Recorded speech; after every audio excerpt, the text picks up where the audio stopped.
Comenzamos orando.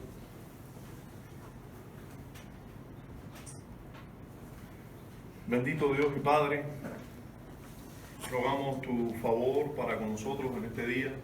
Imploramos, Señor, que enlistes, prepares nuestros corazones, Señor, que vienen de toda una semana, Señor, rozando con cosas de este mundo, pero nos proponemos elevarnos a donde tú quieres llevarnos, Señor. Imploramos que tu palabra hoy sea usada de manera gloriosa en nuestras almas, limpiándonos, también redarguyéndonos, corrigiéndonos, instruyéndonos debidamente, Señor. Padre, imploramos el favor tuyo sobre tu iglesia y que así, Señor, tu reino siga adelante. Imploramos que seas con nuestros hermanos que aún no llegan también, que les traigas con bien, que quites todo obstáculo, ya sea físico o espiritual. Que tu gracia sea abundante entre nosotros hoy, te lo imploramos en Cristo Jesús. Rogamos que salves, rogamos que santifiques, rogamos que tú hagas tu perfecta voluntad entre nosotros. En Cristo Jesús. Amén. Bien, no es un secreto, estamos estudiando el capítulo 5 de la Confesión de Fe de Londres. Nos proponemos adentrarnos en el último párrafo de este capítulo, haciendo un breve recuento o recordatorio de lo que hemos visto hasta aquí. Tenemos, nada más que Alejandro pueda, que nos ayude con una diapositiva que tenemos ahí en el escritorio, ¿vale? Para ver un pequeño resumen de lo que hemos visto en estudiando este capítulo de la Divina Providencia. Vimos que, a ver si ustedes se acuerdan, cómo dividimos el estudio de este capítulo. A ver, ¿quién recuerda cómo dividimos el estudio del capítulo 5? ¿Cómo dijimos que se podía dividir? No es que no estamos diciendo con ello que esa es la única manera de dividir el estudio del capítulo, pero por lo menos es una buena, creo, una de las maneras que podemos hacerlo. A ver, Yamilka. Declaraciones de la providencia y argumentos de esas declaraciones. ¿En qué párrafo vemos las declaraciones de la providencia o el concepto de providencia, una declaración general del concepto? ¿En qué párrafo? A ver, lee. En el párrafo 1 vemos una declaración general de lo que es la providencia. Los autores primero hicieron esa declaración en el párrafo 1 y, como bien había dicho Yamilka, desde los párrafos, en este caso, ella dijo que después se hace una explicación de esa doctrina. Los párrafos desde el 2 hasta el 7 nos están explicando o haciendo aclaraciones necesarias sobre la doctrina de la providencia, que es definida, podemos decir en cierta manera, en el párrafo 1.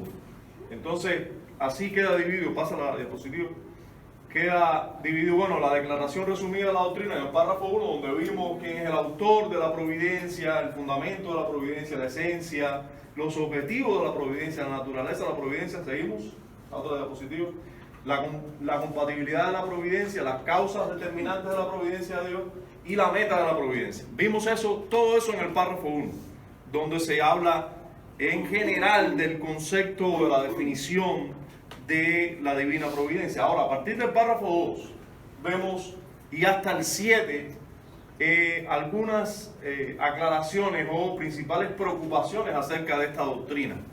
Son aclaraciones necesarias, pertinentes, que los autores de la confesión quisieron plasmar, y para eso se tomaron 6 párrafos. En los primeros 2 párrafos, o sea, en el 2 y en el 3, en los primeros 2 de estos, del 2 al 7, hablaron sobre la relación de la providencia con el uso de los medios. Bien, si Dios gobierna todo, ¿cómo Él lo hace? Bueno, ellos aclaran ahí que Él usa medios para llevar a cabo. Él ha decretado incluso los medios, y en muchas ocasiones esos medios son libres, ¿verdad? Algunos medios son contingentes, etc. Ahí hace la afirmación, una concesión, luego afirma algo en relación a los medios, y recuerden la salvedad que se hace en el párrafo 3, que a veces Dios obra por arriba de los medios, sobrepotenciando los medios y a veces en contra de los medios. Esa es la salvedad que se hace en el párrafo 3. Los numeritos en verde están indicando el párrafo. Esos numeritos que ustedes ven que están en verde indican los párrafos de la confesión donde se trata lo que estamos viendo ahí. Ahora, a partir del párrafo 4, ¿verdad? Y hasta el párrafo 6, la aclaración que hacen los autores de la confesión es en relación a esa providencia divina, ese gobierno divino de Dios de todas las cosas en relación al pecado. Y en el párrafo 4, número 4, verdecito, en ese párrafo 4 se trata de ese gobierno de Dios en relación al pecado, pero de manera general. Y luego tienen un párrafo para dedicarse al pecado de los hijos de Dios y otro sobre los impíos, el párrafo 6. O sea, se hace esa división estructurada. Y hoy nos quedaría ver la relación de la providencia, de ese gobierno providencial, de esa guianza, dirección, destino, sustento de Dios, de todas las cosas, pero con el cuidado de la iglesia. ¿Qué relación tiene la providencia con el cuidado de la iglesia? Y eso nos va a ocupar en esta mañana. Ahora, cuando nosotros vemos esto, por lo menos en el enunciado, nos surgen algunas interrogantes. Yo creo que vamos a dar respuesta a algunas de ellas. ¿Qué es lo que más? Una de ellas es, ¿qué es lo que más? Y vamos a ver cuando veamos esto en el párrafo. Yo, por supuesto, estas interrogantes surgen, pero también van a ser, yo sé que van a ser aclaradas porque ya estudié el párrafo, ¿no? Y la pregunta, una de las preguntas contestadas en este párrafo será, ¿qué es lo que más le interesa a Dios en todo el planeta Tierra? ¿Qué es lo que más le interesa a Dios de todo el planeta? ¿Qué es más importante para Dios y lo ocupa más? ¿Dar de comer a todos los niños pobres del mundo o el cuidado de su iglesia? Sucesos como las guerras o los adelantos científicos o las alzas y caídas del dólar y el petróleo, ¿tienen que ver algo con la iglesia? Algunos dicen que no, otros me miran así. Vamos a ver. De manera más directa, esta pregunta, más cercana a nosotros. La realidad que estamos viviendo en nuestra nación, en nuestra familia, cada uno de los sucesos que ocurren a nuestro alrededor, ¿tiene algo que ver con la iglesia? ¿Eso? ¿Tiene algo que ver con la iglesia? Eso es parte de lo que vamos a ver en el estudio de la confesión, mientras estudiamos la confesión hoy. Vamos a ver que cada una de estas respuestas van a ser contestadas. Entonces vamos a ver, como les decía, la relación de la providencia con el cuidado de la iglesia, con el cuidado de la iglesia. Entonces es a grandes rasgos lo que trata este párrafo. Vamos a darle lectura al párrafo y vamos a hacerlo desde aquí mismo. Fíjense cómo dicen los autores de la confesión. Del mismo modo que la providencia de Dios alcanza en general a todas las criaturas, así también de un modo más especial, ¿verdad? De modo más especial, cuida de su iglesia y dispone todas las cosas para el bien de la misma. Es un párrafo, yo diría, fácil de entender. A veces nosotros nos encontramos con párrafos largos. No es lo mismo el párrafo 1 que este párrafo. Esto trata solo un tema, pudiéramos decir, y hoy nos toca ese párrafo que tiene un concepto sencillo, claro. También a veces nos encontramos con un párrafo, como quiera, que es un documento que estamos estudiando, un documento que estamos usando como base de nuestro estudio, ¿verdad? Este documento que fue elaborado en el año 1689, nosotros en el siglo XXI nos cuesta un poco de trabajo entender las palabras de los puritanos o de los creyentes en esa época. Pero aquí tenemos una declaración sencilla.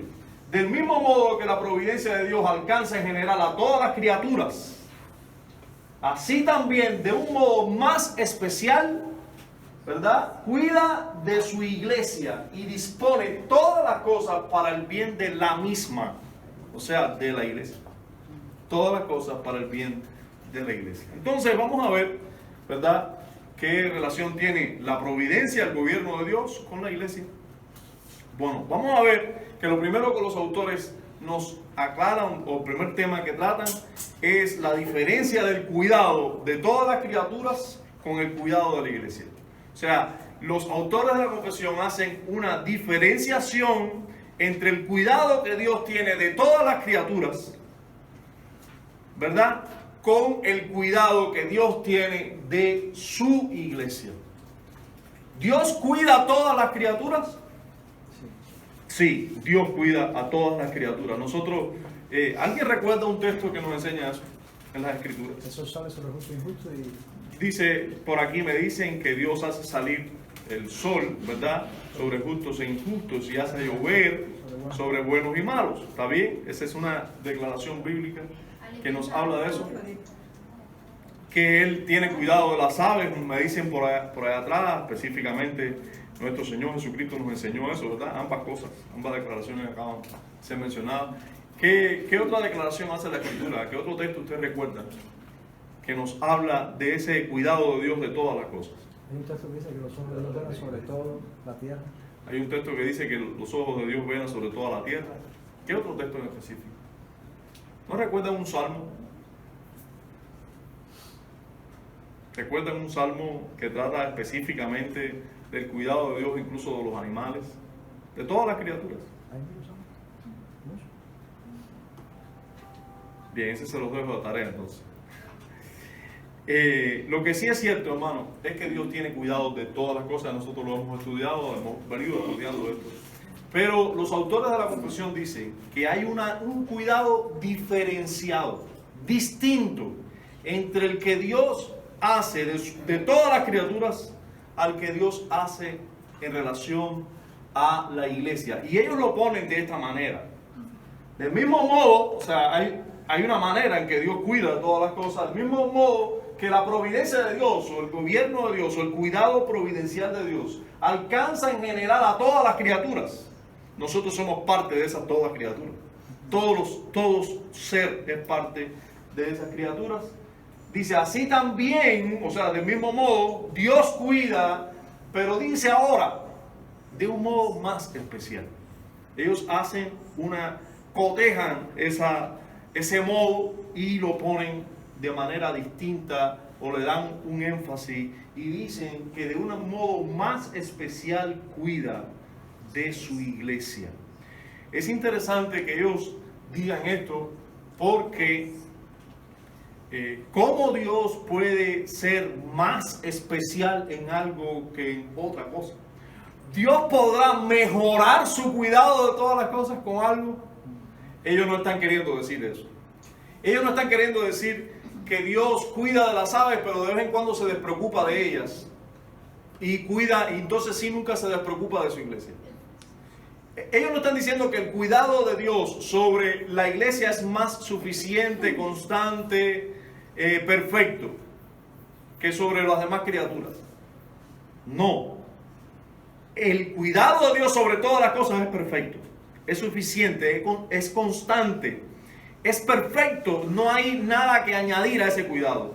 Lo que ellos están diciendo lo aclaran después. Ellos dicen, de un modo más especial cuida de su iglesia. Y ahora lo aclaran y dispone todas las cosas para el bien de la misma. El asunto del cuidado de la iglesia es especial, porque todo el cuidado que Él hace de toda la creación lo hace en torno a que sea para bien de su iglesia. Ajá. Esto es lo que ellos están diciendo. Ellos están dando una nota clara, muy fácil de notar esa nota, de que es diferente el cuidado sobre la iglesia, porque es más especial, es en torno a ella, en cierta manera están diciendo aquí, en torno a ella gira todo en el mundo. En torno a ella gira todo en el mundo. Y estamos viendo solamente la declaración que hacen los autores de la confesión. Recuerda la pregunta que les dije, que les hacía de ¿y qué hay con el asunto del petróleo y el dólar alza, baja, las guerras, los adelantos científicos, el internet, la telefonía móvil, todo adelanto? ¿Tiene que ver eso con la iglesia? Ellos dicen aquí, y dispone todas las cosas para el bien de la misma. Según los autores de la confesión, sí. Más la pregunta que les hacía al comienzo, de manera más cercana. Todo lo que pasa en tu familia, en tu país, en tu barrio, todo. Todas las cosas las dispone para el bien de la misma. Ellos tenían ese concepto. Ahora, nosotros debemos ver si las escrituras tienen ese concepto, ¿verdad? Vamos a revisar primero esa diferenciación que ellos hacen de el cuidado de Dios sobre su iglesia. Vamos a ver si realmente en las escrituras esa verdad está plasmada. Vamos a ver juntos Proverbios 2. Vaya conmigo a Proverbios capítulo 2. Y vamos a leer los versículos 7 y 8 de Proverbios 2. Ustedes se fijan, hoy vamos a ver casi todos los versos que ellos nos ponen allí, nos sugieren mirar allí, e incluso no vamos a ver ninguno fuera de ellos. Esos son los que vamos a estar mirando. Dice así los autores, dice así las escrituras, nos mandan los autores de la confesión a mirar a esta porción de las escrituras. El libro de Proverbios, nosotros tenemos que recordar, se le atribuye a Salomón. Pero fíjense que Salomón habla, el libro de Proverbios es como un padre dándole consejos a su hijo. Ahora, si el libro de Proverbios es un libro que está en las escrituras, es porque es un libro inspirado por Dios, ¿verdad? Ya ha pasado todas las pruebas de inspiración divina, es un libro que Dios inspiró, o sea, que el Espíritu Santo inspiró. Por lo tanto, no es solo un consejo de un padre a un hijo, es una verdad. Es la verdad de Dios declarada. Y miren cómo dice este proverbio. Él provee de sana sabiduría a los rectos. Es escudo a los que caminan rectamente. ¿A quién es escudo Dios? A los que caminan rectamente. ¿Y quiénes son los que caminan rectamente? Su iglesia. Solo su iglesia. Solo los regenerados, solo los salvos, solo su iglesia camina rectamente.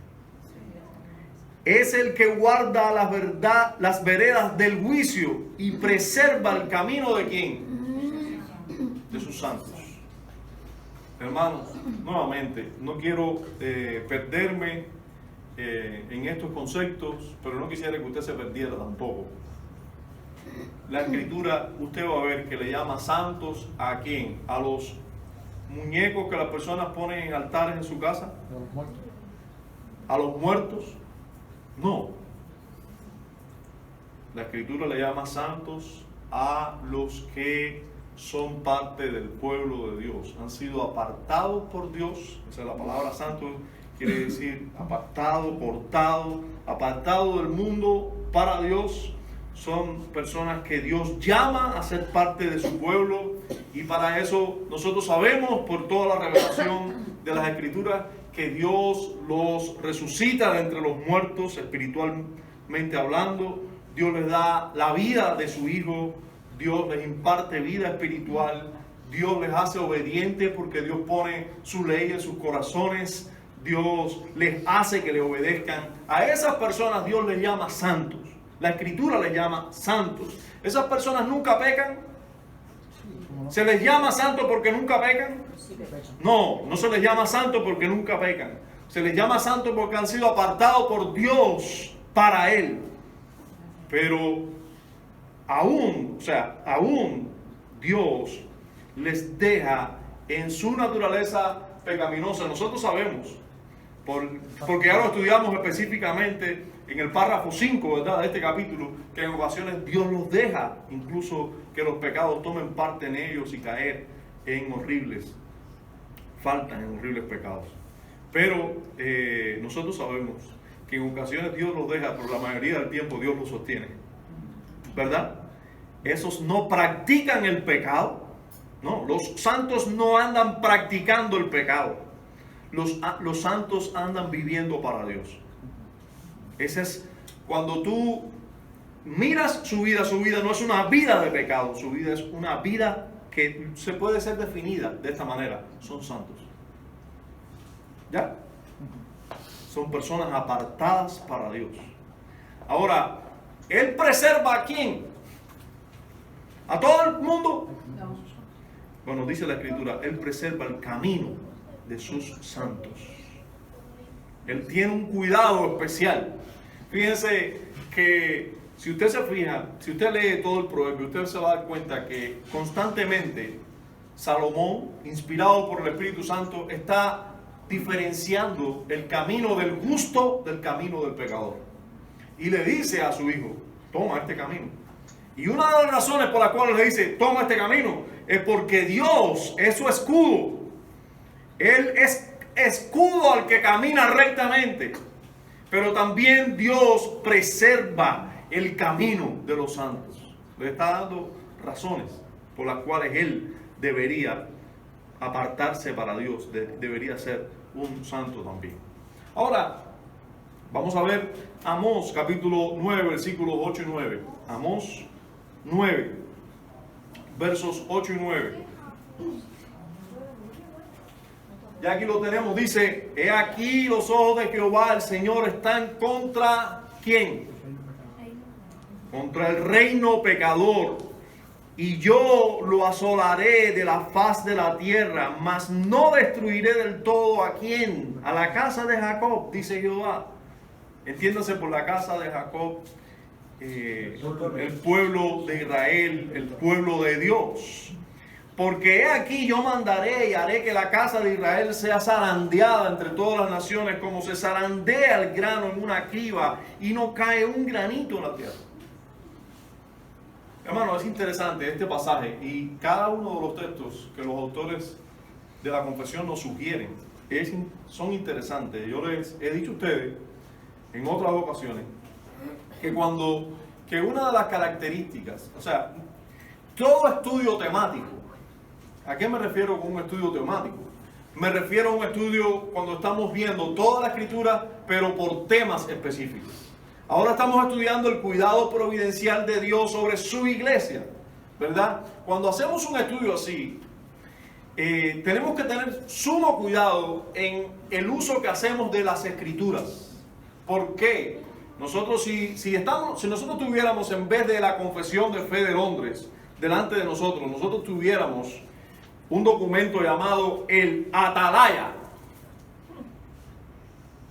por mencionar solo uno, o el Despertar, es otro, no, el Despertar, documentos que quizás nosotros conocemos porque ha ido algún ruselista a tocar nuestra puerta y a brindárnoslo, ese tipo de documentos. Esos documentos están llenos de estudios temáticos como el de la Confesión de Fe. Estudios temáticos, comienzan a estudiar por qué no podemos ponernos transfusión de sangre. Ajá, y cogen un verso aquí en las Escrituras y otro verso por allá de las Escrituras. Y usted va a ver qué hacen con esos versos. Usted dice, bueno, me están explicando por las Escrituras este tema. Pero ¿qué usted va a hacer? ¿O qué usted debe hacer? Entonces, ¿está mal tener un estudio temático de las Escrituras? No está mal. Ahora, el asunto es que debemos tener sumo cuidado cuando estudiamos las Escrituras de manera temática y no como las Escrituras están escritas. ¿Las Escrituras están escritas de manera temática? No están escritas de manera temática. ¿Por qué? Nosotros no vemos de qué tema trata Génesis. La creación. La historia. La historia de la humanidad. No trata solo de la creación. Una de las cosas que nos habla es de la creación. Nos habla del comienzo, y el comienzo comienza, valga la redundancia, con una creación, ¿verdad? Porque en el principio no había nada, solo estaba Dios al principio. En el principio creó Dios. Entonces, lo único que estaba en el principio era Dios. Entonces, tiene que comenzar con la creación. Pero de ahí para allá vemos muchos temas enseñados en el libro de Génesis. Entonces, nosotros no podemos decir que Génesis trata sobre un tema nada más. No, tiene muchos temas. Entonces, la Biblia no es realmente un estudio temático de nada. Ni tan siquiera tenemos un libro que solo nos hable de cómo es Dios. No tenemos un libro en la Biblia que sea, bueno, este libro trata de cómo es Dios y comienza a decir, Dios es omnipresente por esto, por esto y por esto. Dios es omnisciente por esto, por esto y por esto. Dios es todopoderoso. No tenemos un libro así. Tenemos más bien historias, relatos, doctrina, profecías, ¿verdad? Salmodias, proverbios. Y dentro de todo ello tenemos temas disímiles allí, muchos temas. Ahora, nosotros podemos con toda la Biblia ver algunos temas que enseña la Biblia y nutrirnos de todo lo que enseña la Biblia.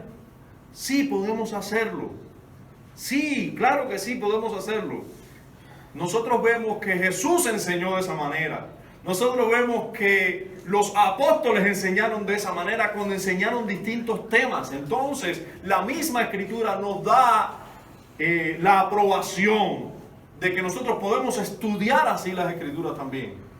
Sin embargo, tenemos que tener sumo cuidado cuando estudiamos las Escrituras así, porque los falsos maestros, las sectas, las falsas enseñanzas, precisamente vienen de hacer una mala interpretación de las Escrituras de manera temática. Sacar un texto fuera de contexto. Y se presta mucho esta manera de estudio para sacar un versículo del contexto donde está el versículo.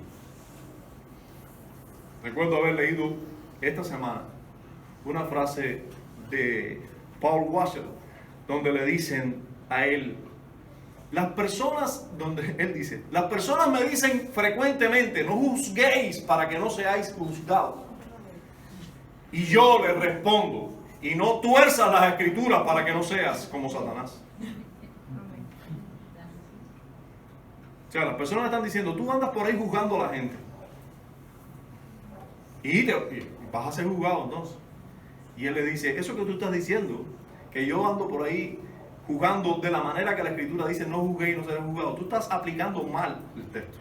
Porque a mí me es lícito juzgar todo por las Escrituras.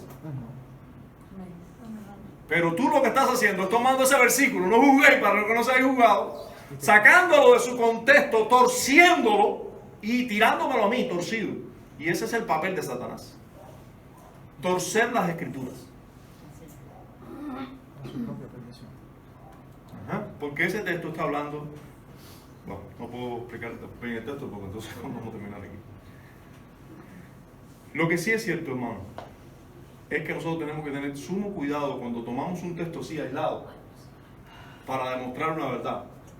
Ahora, cuando tú vas a la Atalaya y ves textos por ellos explicados, la mayoría, la gran mayoría, para no decir el 100%, están torcidos, sacados del contexto, no entienden, son textos que no enseñan lo que ellos quieren que enseñen, pero ellos lo fuerzan a enseñar lo que ellos quieren que enseñen.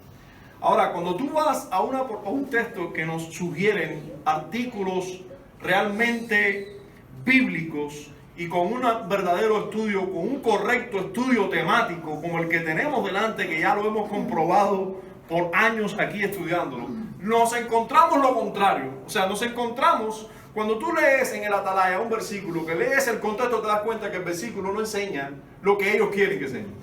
Cuando lees el contexto te das cuenta, no, pero esto no está diciendo lo que ellos quieren que digan.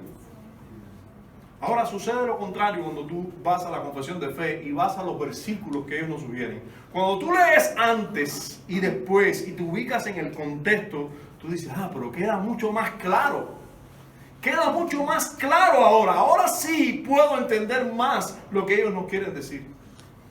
Ellos están resaltando aquí el cuidado más especial, hermano, más especial de Dios sobre su iglesia. ¿Quién era la iglesia antes de Pentecostés? El pueblo de Israel. ¿Ya? ¿Quién era la iglesia? Yo sé que es un concepto, quizás les tiré para allá una declaración teológica un poco complicada. Pero hermano, la iglesia es el pueblo de Dios, es los elegidos de Dios, la asamblea que Dios, en la cual Dios mora. Eclesía, la palabra eclesía viene de electo, viene de asamblea, de reunión de elegidos. La reunión de los elegidos de Dios. El pueblo de Dios, los salvados por Dios. ¿Verdad? Primero fue un individuo, después fue una familia y después los descendientes de esa familia y dentro de ellos un remanente fiel, nosotros sabemos. Pero Dios trató a Israel como su pueblo por muchos años. Nosotros sabemos que con el propósito de que Israel fuera la cuna perfecta donde naciera su hijo, ¿verdad? Y de allí el Salvador para todos. Nosotros sabemos desde que Dios le hizo el pacto con Abraham, le dijo, para que en ti, en tu simiente, que es Cristo, sean benditas todas las naciones o familias o etnias de la tierra. O sea, el propósito de Dios siempre fue es la iglesia. El propósito de Dios siempre fue la iglesia de toda tribu, lengua y nación. Pero comenzó por una nación. Mientras antes de Pentecostés, nosotros podemos decir que el pueblo de Dios estaba enmarcado en una nación, en Israel. Geográficamente hablando, podemos decir. Ahora, aunque siempre Dios hizo excepciones, como Rahab la ramera, que no es israelita, y otros. Ahora, nosotros podemos decir aquí, teniendo en cuenta ese concepto, el pueblo de Dios, la iglesia de Dios, en el antiguo pacto, ¿quién era? Era Israel. ¿Tenía Dios un cuidado especial sobre Israel que no tenía sobre otras naciones? Sí. Eso es lo que nosotros tenemos que ver en las Escrituras, porque es lo que quieren mostrarnos ellos. Cuando tú lees el contexto, tú vas a ver que las naciones de este pasaje, las naciones estaban en pecado contra Dios, pero es que Israel también. Israel también. Y en medio de esa situación donde las naciones tenían pecados e Israel también, miren lo que dice Dios. He aquí los ojos de Jehová el Señor están contra el reino pecador. Y yo lo asolaré de la faz de la tierra, mas no destruiré del todo a quien. La casa de Jacob, dice Jehová. Porque aquí yo mandaré y haré que la casa de Israel sea zarandeada. Tenía pecado, pero ella iba a ser zarandeada entre todas las naciones, como se zarandea el grano en una criba y no cae un granito en la tierra. ¿Por qué los arminianos de hoy dirían? ¿Y por qué? Bueno, de hecho ni se lo preguntan, ¿no? Ellos no han pensado en eso. Porque deberían preguntarse, bueno, ¿y por qué Dios escogió a Israel? ¿Y por qué no escogió a Egipto, a Etiopía, a todos los cananeos? ¿Por qué no? ¿Por qué no escogió a todo el mundo? De pura gracia. ¿Por qué no tenía él un cuidado especial sobre todos los habitantes de la tierra? ¿Por qué? De pura gracia. No se lo preguntan, deberían preguntarse.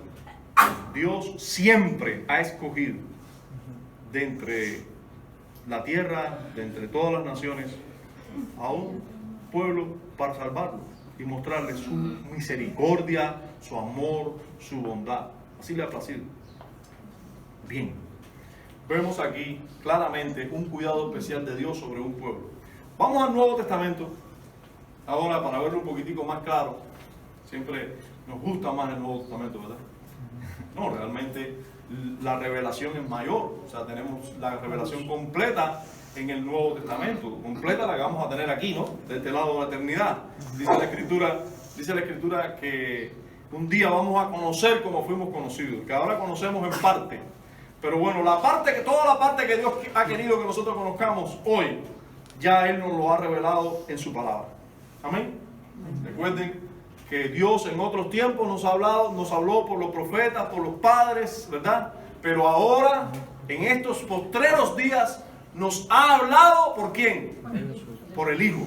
Por eso En el Nuevo Testamento encontramos las palabras del Hijo, muchas veces escritas por los apóstoles o colaboradores apostólicos, pero Él nos ha hablado ya por el Hijo. Todo lo que nos quería enseñar, mostrar, nos lo ha hablado. Entonces en el Nuevo Testamento, en 1 Timoteo 4:10, es el texto que tienes ahí, Ale, sí, dice, por esto mismo trabajamos y sufrimos oprobios, porque esperamos en el Dios viviente. El Dios viviente. Ese Dios viviente, hermano, es el Dios, el único Dios que hay. Es el Dios que sostiene y gobierna y cuida todo el universo, ¿sí o no? Dice que es el Salvador de todos los hombres, mayormente de los que creen. A ver, primera pregunta que le hacemos al texto. ¿Está diciendo allí el apóstol Pablo que Dios va a salvar a todos los seres humanos de la tierra de sus pecados? No.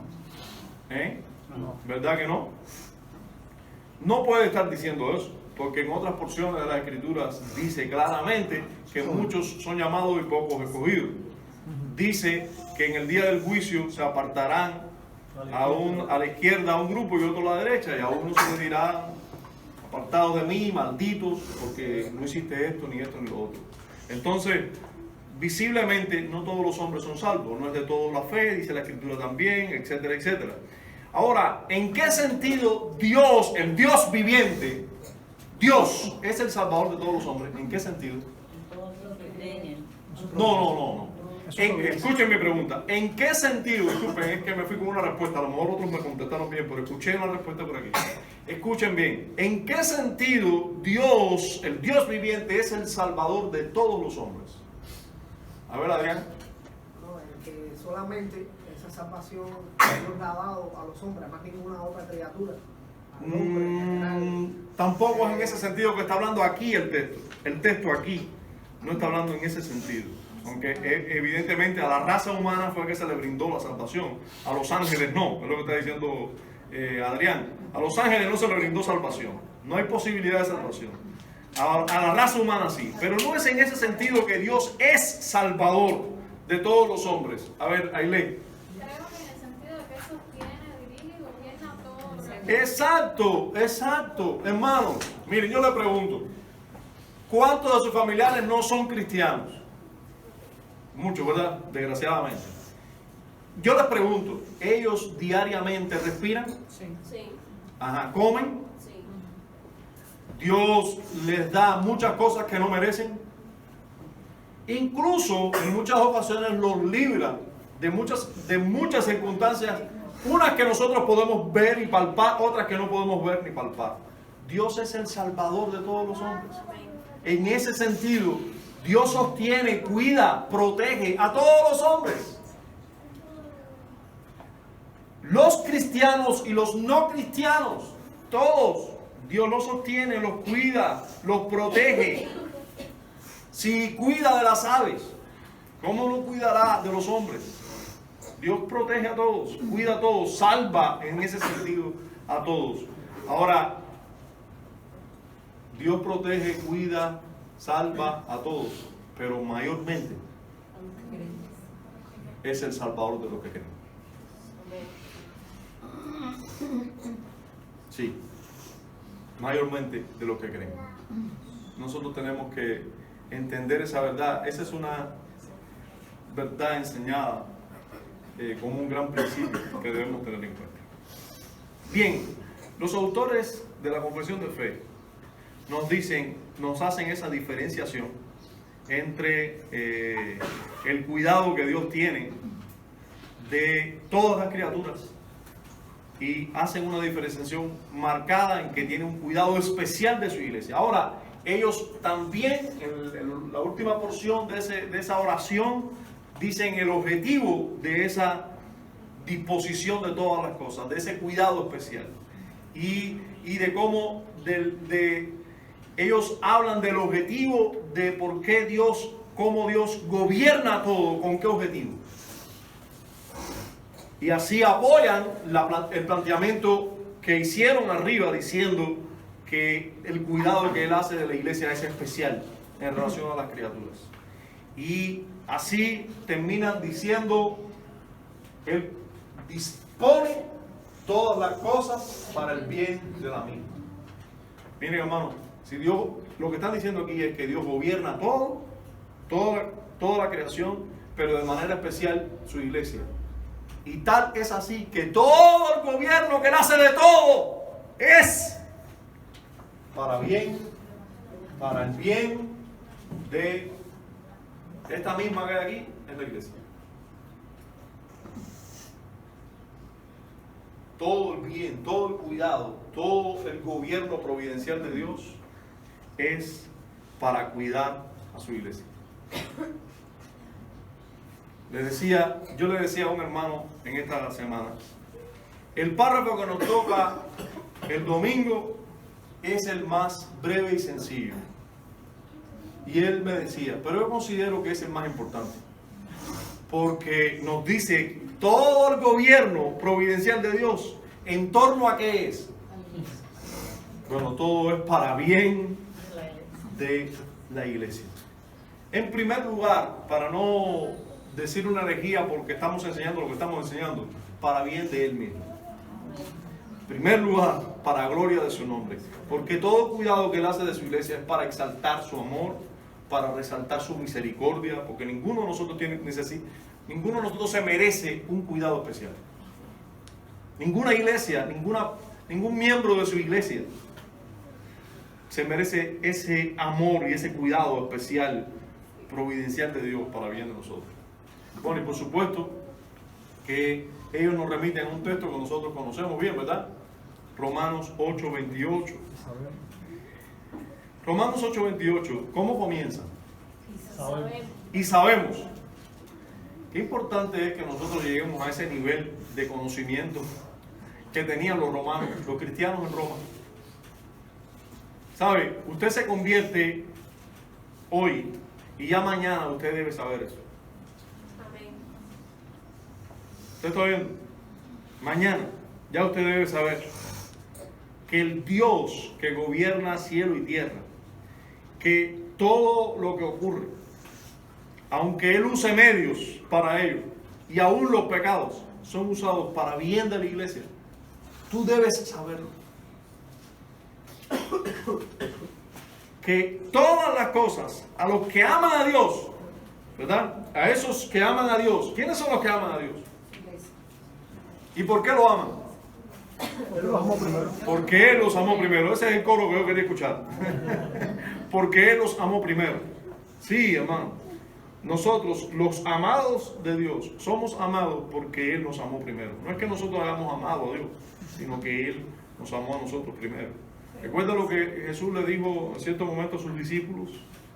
Ustedes no me escogieron a mí, yo os escogí a vosotros. Esos que aman a Dios aman a Dios porque Dios los amó a ellos primero. Dios hizo una obra de amor en ellos poderosa. Dice el apóstol, todas las cosas les ayudan a bien. Esto es a los que conforme a su propósito son llamados. Esos son los santos, los que son llamados por Dios. Hermano, todas las cosas le ayudan a bien. El alza del petróleo o del dólar, las guerras, lo que pasa en tu familia, el sistema económico donde vives, tu escasez o tu abundancia, la enfermedad.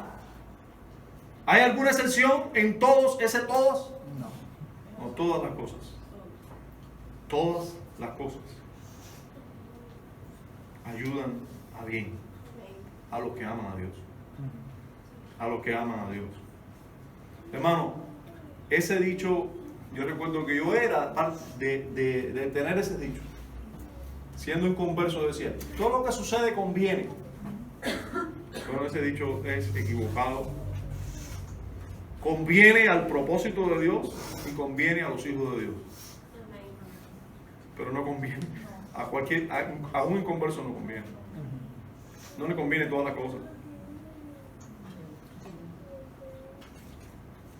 Efesios capítulo 1, versículos 11 y 12 nos resalta esta verdad. De Romanos 8, 28 no puedo seguir hablando porque entonces predicaría. Dice el versículo 11 de Efesios 1. En él asimismo tuvimos herencia. ¿Y a quién está hablando aquí? Ese tuvimos, ¿de quién es? La iglesia. Solo la iglesia. O sea, Pablo se incluye con la iglesia que él está escribiendo, que es la iglesia que estaba en Éfeso, ¿verdad? En él, en Cristo, tuvimos nosotros herencia, habiendo sido predestinados conforme al propósito del que hace todas las cosas según el designio de su voluntad. Hermano, Él hace todas las cosas según el designio de su voluntad. Él hace todas las cosas encursando su voluntad. Nada pasa porque el diablo quiso. Bueno, el diablo habrá querido, pero Dios también. Porque aquí, en cielo y tierra, se hace la voluntad de Dios. No estamos diciendo con eso que Hitler es bueno, por favor. No estamos diciendo con eso que todo mandatario, que no, pero es puesto por Dios. Y que sea puesto por Dios quiere decir que es bueno. No, para nada. A lo mejor es el más perverso. ¿Y está puesto por Dios? Sí, está puesto por Dios. Pero entonces es bueno, no es bueno. Y tendrá que dar cuenta por sus pecados. Porque lo que está puesto por Dios es un gobernante. Ya tiene que haber un gobernante. Y a la vez que está de gobernante es una autoridad que Dios respalda. Pero esa autoridad que Dios respalda también le va a reclamar. Porque tiene autoridad que Dios le dio. ¿Y cómo la va a usar?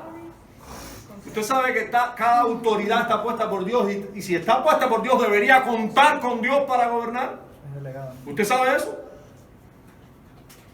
La autoridad que usted tiene sobre sus hijos es puesta por Dios, pero usted debería contar con Dios para ejercerla, porque es Dios quien te dice cómo ejercerla. Si usted no cuenta con Dios, usted va a tener que darle cuenta a Dios luego de cómo usted ejerció esa autoridad. Y no importa que usted sepa que tiene que darle cuenta a Dios o no. Si lo sabe o no, eso es un problema mayor. Si no lo sabe. Pero aunque usted no lo sepa, tendrá que darle cuenta.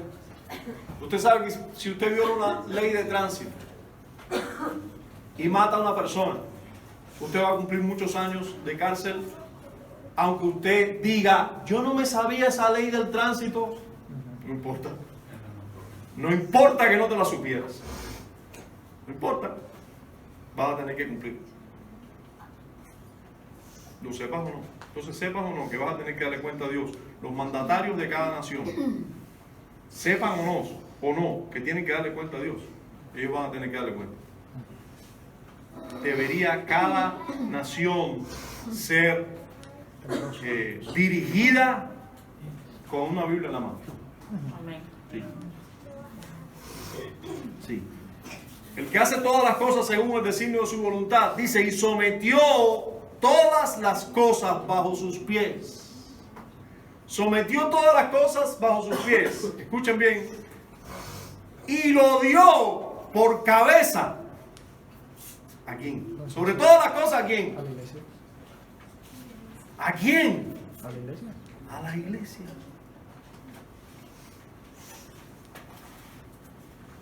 La iglesia es la cabeza de todas las cosas. No, Cristo es la cabeza. ¿Eh? Sí, no, es que la iglesia es el cuerpo de Cristo. Cristo es la cabeza. Cristo es la cabeza de la iglesia. Aquí dice que y lo dio por cabeza sobre todas las cosas a la iglesia.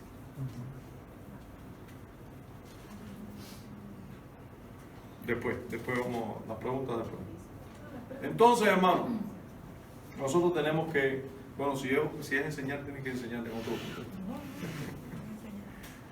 Entonces, vamos a ver lo que dice también Isaías 43 y con esto vamos a terminar nuestra exposición. Isaías 43, versículos 1 al 5. Isaías 43, 1 al 5. Y ahí habla Jehová. Recuerden, aquí está hablando evidentemente del pueblo de Dios. Primeramente, el Israel. Estamos hablando pero también todo el pueblo de Dios. Estas verdades son para todo el pueblo de Dios, para su iglesia también. Dice, ahora así dice Jehová, creador tuyo, oh Jacob, y formador tuyo, oh Israel. No temas, porque yo te redimí. O sea, yo te compré. ¿Quién son los redimidos hoy? ¿Quiénes son los comprados por precio y rescatados del pecado hoy? Los cristianos. Eso es redimir, rescatado de la esclavitud del pecado. Pagan un precio. Yo te redimí, te puse nombre, mío eres tú. Cuando pases por las aguas, yo estaré contigo. Pero, ¿y con los demás? No, contigo. Yo te redimí, yo te compré, contigo. Cuando pases por las aguas, yo estaré contigo. Y si por los ríos, no te anegarán. Cuando pases por el fuego, no te quemarás, ni la llama arderá en ti. Porque yo, Jehová, Dios tuyo. No, Dios es de todos. Sí, es de todos. Es el único Dios, y es el único Dios sobre todos. Pero es mi Dios. Porque es también hoy, le podemos decir, es mi Padre. Me redimió, me compró, me puso nombre, yo soy de Él. Y Él es mío. No, pero todas las cosas son de Él, sí. Pero de esta manera propia, cercana, solo Dios habla de su pueblo. De su pueblo. Dice, porque yo, Jehová, Dios tuyo, el Santo de Israel, soy tu Salvador. Tu Salvador. De todos los hombres, sí, pero mayormente de los que creen. Tu Salvador. A Egipto he dado por tu rescate. Escuchen bien. Otras naciones dadas para rescatar a Israel.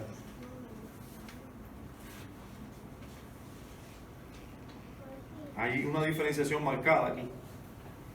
Y todo, otras naciones en torno de bendecir a una nación o un pueblo, el pueblo escogido por Dios. A Etiopía y a Seba por ti, a otros doy para adquirirte a ti. Todo, miren hermano, ustedes saben qué cosa era Egipto en este tiempo. Un emporio de las naciones. Líder. Imagínense igual que si Dios nos dijera hoy: he dado a los Estados Unidos y a la Unión Europea y a todas las naciones ricas del mundo para ti. Por ti. ¿Es lo que está diciendo?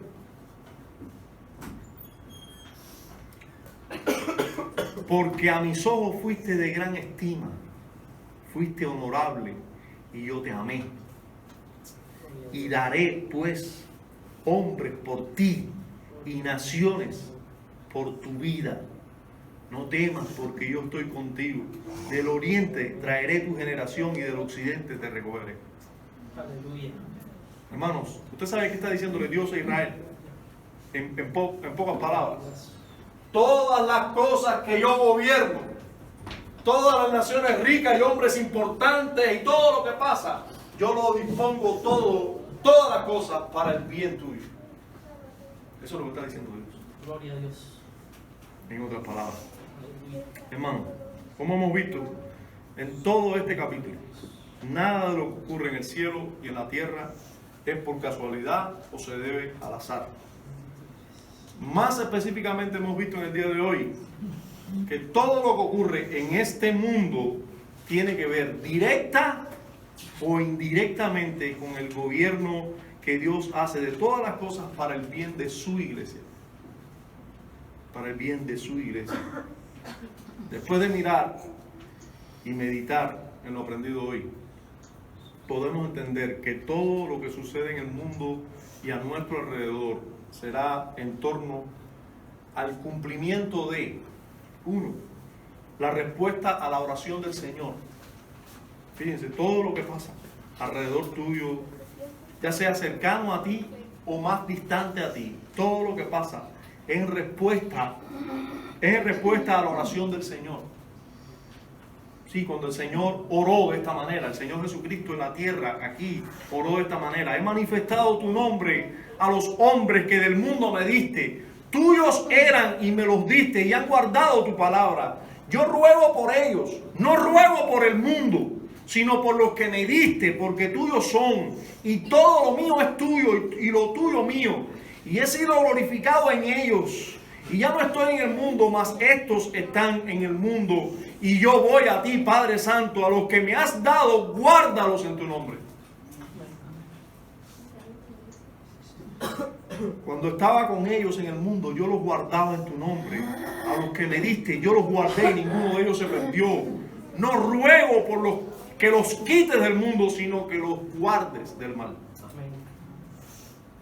Hermano, todo lo que está pasando, todo lo que pasa contigo, tu enfermedad, la de tus familiares,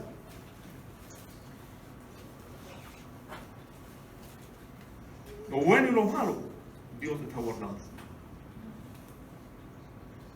Dios está respondiendo a la oración del Hijo.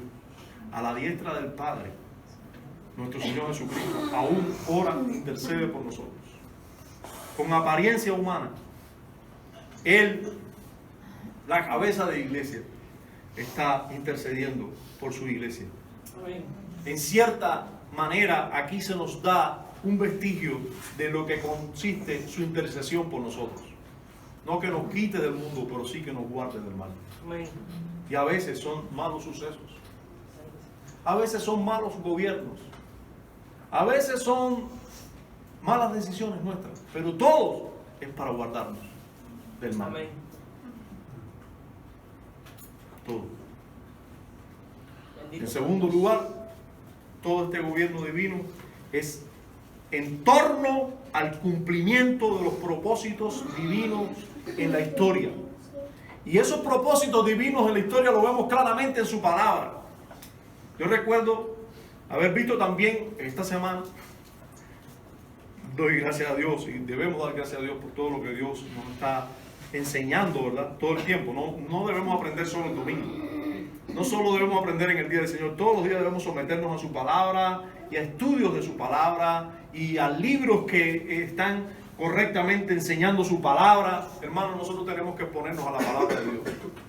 Yo recuerdo que esta semana haber visto a un maestro enseñar y decir que el mundo de hoy ha de interpretarse comenzando por el final. Y uno dice, ¿cómo es eso? Sí. El final de la historia a veces nos dice cómo es que va comportándose la historia. Cuando uno no mira la historia, lo que está pasando hoy, a la luz de lo que va a pasar con toda seguridad, nosotros podemos perdernos. Podemos malinterpretar esto que está pasando aquí porque no sabemos el final. Y como no sabemos el final, o no estamos pendientes del final de la historia, que ya la sabemos, nos podemos perder en este mar que está pasando aquí, en las profundidades y en la abundancia de estas aguas, pensando que estas aguas no van a llegar aquí. Van a llegar ahí. Nosotros tenemos que saber, los autores de la confesión están viendo así. Están diciendo todo lo que pasa y todo el gobierno de Dios sobre todo va a ser para el bien de la iglesia. Hermanos, nosotros sabemos el final. El final está aquí. Dice el Señor Jesucristo en Mateo 24:14, y voy a leer otros versos de Mateo también. Y será predicado este evangelio del reino en todo el mundo para testimonio a todas las naciones, y entonces vendrá el fin. ¿Usted está escuchando eso?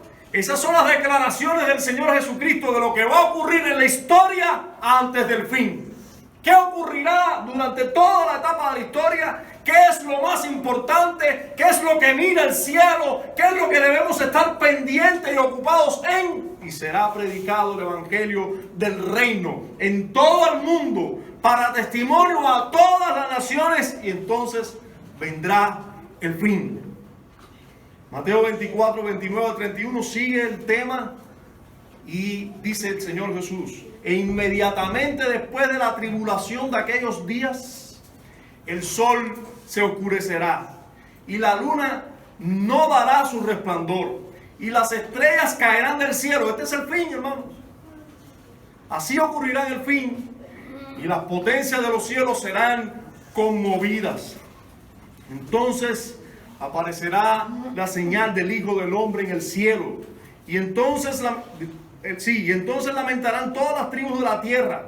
Y verán al Hijo del Hombre viniendo sobre las nubes del cielo con gran poder y gran gloria. Y enviará a sus ángeles con gran voz de trompeta. Y juntará a sus escogidos de los cuatro vientos, desde un extremo del cielo hasta el otro. Eso será el fin. Eso será lo que ocurrirá en el fin. No debemos perdernos en lo que está pasando hoy. Y luego en el capítulo 25 sigue diciéndonos nuestro Señor: cuando el Hijo del Hombre venga en su gloria, porque Él vendrá, y todos los santos ángeles con Él, entonces se sentará en su trono de gloria. Eso es lo que va a ocurrir. Olvídate del alza del dólar y el bajado del dólar, o el petróleo, o lo que hace la Comunidad Económica Europea, o los Estados Unidos, o nuestra nación, o lo que está pasando en el barrio. Esto es lo que ocurrirá al fin. Cuando el Hijo del Hombre venga en su gloria y sus santos ángeles con Él, entonces se sentará en su trono de gloria y serán reunidas delante de Él todas las naciones. Todas las naciones. Los chilenos estarán ahí, los que están en el poder, los que se manifiestan. Los cubanos estarán ahí, sí, los que hablan, los que no hablan, los que tienen, los que no tienen. Los americanos estarán ahí, sí, Donald Trump y todos los demás. La Comunidad Económica Europea, todos estarán. Todos, musulmanes, sí, todos. Tus hijos sí estarán allí. Tus nietos también.